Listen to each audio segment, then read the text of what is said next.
Okay, so in this third example, this will be our last one for these applications, we're going to look at an area situation. What I have drawn up here, it's kind of a goofy looking drawing, but it's a cul-de-sac. So you got like a court or something, or a subdivision.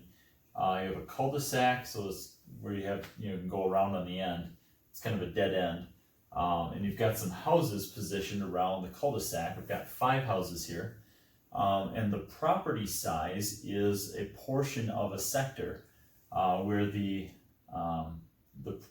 property boundaries are actually radii coming from the center of that cul-de-sac. So if you imagine the cul-de-sac, the end being a circle or a portion of a circle, having a center, if you were to radiate from that center, you get the property lines.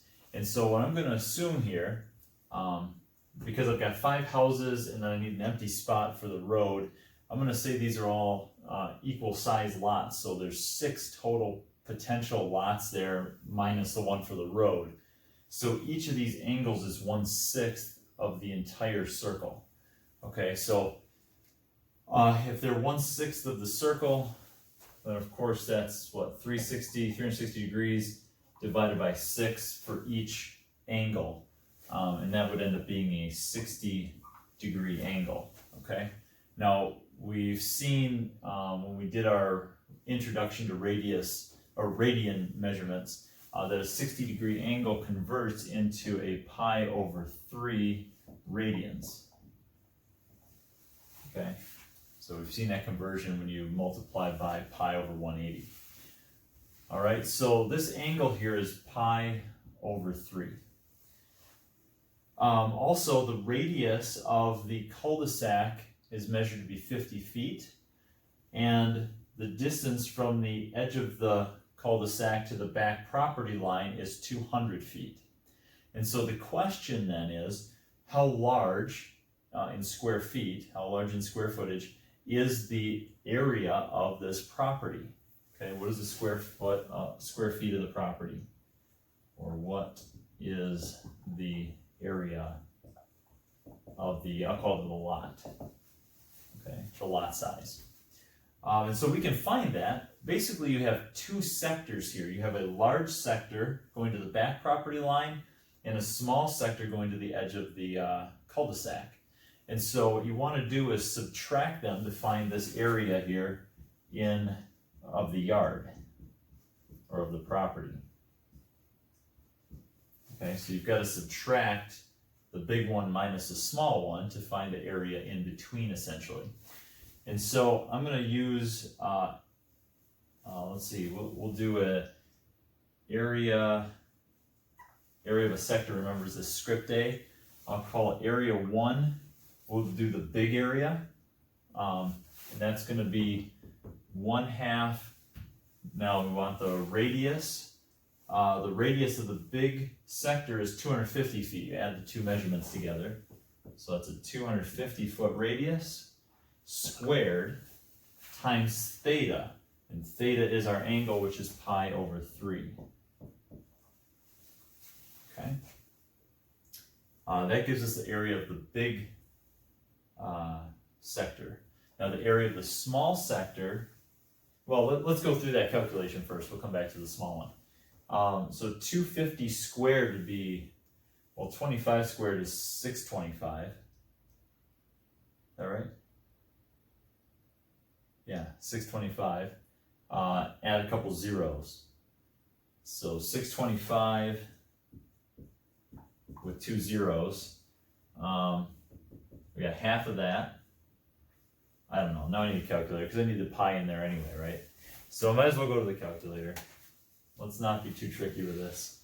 I'm going to type it in as, well, 1/2 is 0.5. So I'm going to go to a decimal. 0.5 times 25 squared times pi divided by 3.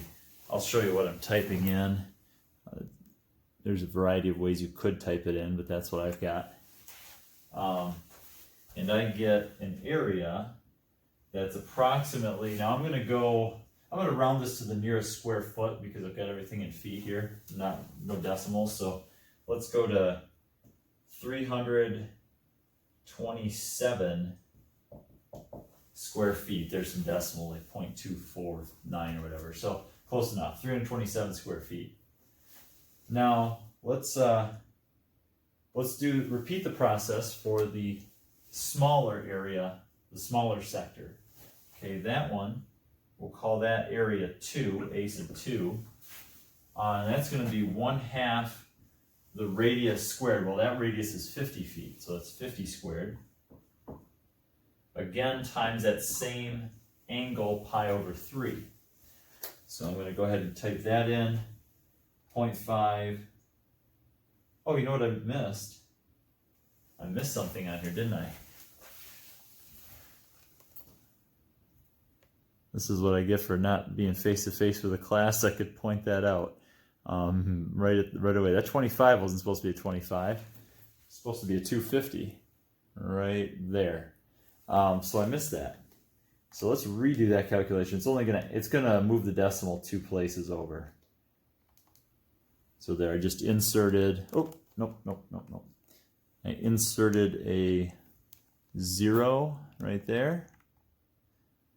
Move the decimal 2 places. So I'm off on this. It's actually, figured that was a little small. 32,725 if I rounded the nearest foot or square foot. So that's feet squared. Okay, that's better. Now let's go to the small one. Do 0.5. I'm not going to mess this one up. Times 50 squared. Oh, I am 0.5 times 50 squared. Times pi, where's pi? Divide by 3. And that answer is approximately 1309. 1309 feet squared. So now I'm going to take those two measurements and, is that right? Seems quite small, but I guess when you square that, the difference is quite large. Just double checking. Type that one in right. Okay, now I'm going to subtract them. So I get 32,725 minus 1309. And when I do area 1 minus area 2, I end up with 31,416 square feet.